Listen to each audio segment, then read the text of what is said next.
Jonathan, dan di kesempatan ini saya akan menjelaskan proyek saya,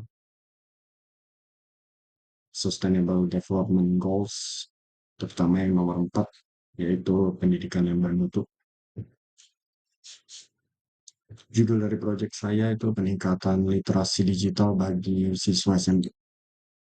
Latar belakangnya, kita semua tahu Indonesia punya target besar di tahun 2045, yaitu dengan janjinya tentang Indonesia Emas.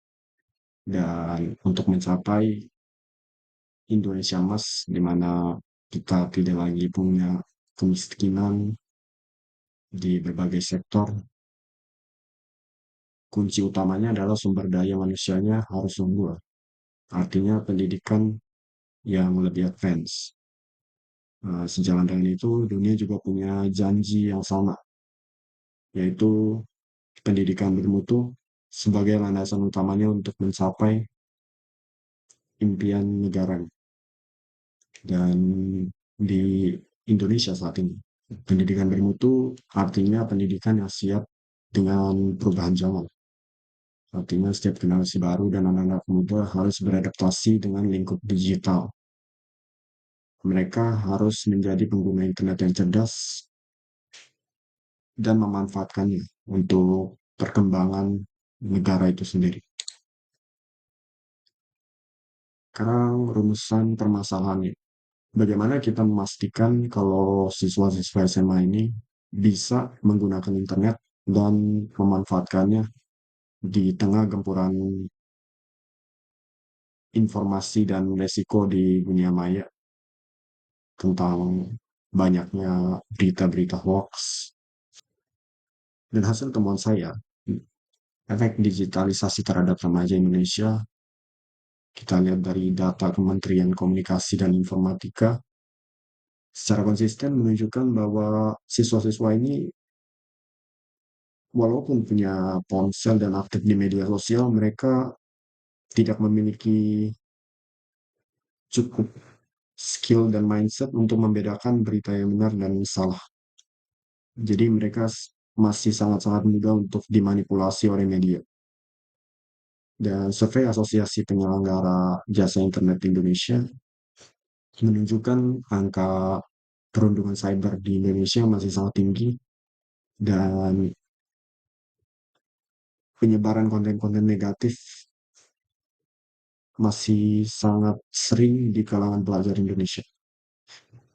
Ada siswa yang belum paham cara untuk memilih atau memilah mana data yang terakreditasi atau benar dan mana data yang hoax atau dibuat-buat hanya untuk mendapatkan opini publik.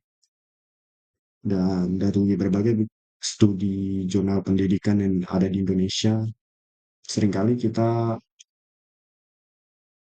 tersimpulkan oleh satu ide di mana meskipun pemerintah udah mendorong digitalisasi, mereka memberikan banyak sekali dorongan untuk siswanya menggunakan lebih banyak teknologi, menggunakan lebih banyak internet, tetapi materinya masih fokus ke cara teknis, bukan untuk membangun pola pikir kritis dan etika digital yang kita butuhkan sebenarnya untuk menghadapi digitalisasi itu sendiri.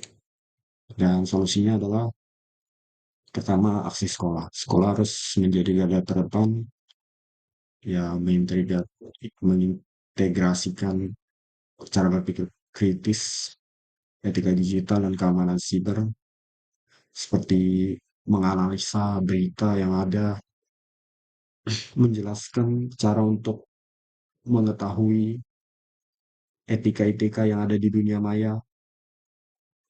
Selain itu, gerakan guru juga sangat penting, di mana guru harus mendapatkan pelatihan yang benar untuk caranya melatih siswa-siswa yang baru, yang masih yang sangat berbeda dengan siswa-siswa pada zaman-zaman sebelumnya.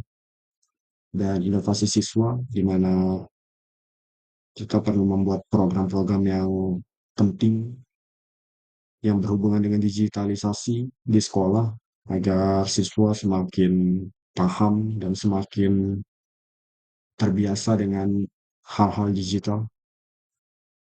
Dan juga kompetisi membuat konten positif dan kampanye anti hoax atau memilih siswa siswa yang sangat inspiratif seperti orang siswa yang memiliki jejak digital yang bagus untuk menjadi contoh bagi siswa-siswa lain. Lalu yang lainnya adalah peran keluarga. Orang tua harus lebih aktif dalam berdialog dengan anak mereka sendiri tentang aktivitas online mereka. Karena peran orang tua menurut saya adalah yang paling penting untuk mendorong anaknya berpikir dengan cara yang benar. Dan kesimpulannya, untuk meningkatkan literasi digital bagi siswa SMA di Indonesia, Indonesia itu sendiri harus berinvestasi strategis untuk masa depan bangsanya. Caranya adalah kita harus melindungi mereka dari bahaya. Kita harus memberikan mereka dorongan dan menanami ide-ide digitalisasi yang benar kepada mereka supaya kelak mereka bisa paham dan bisa berkembang di dunia internet dan bersaing dengan negara-negara lainnya di sektor digital di mana Indonesia masih sangat kurang.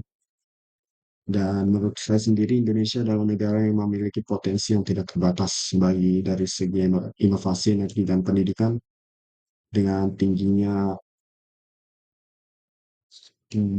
power dari generasi-generasi yang ada saat ini.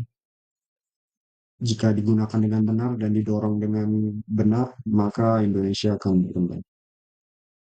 Sekian presentasi saya.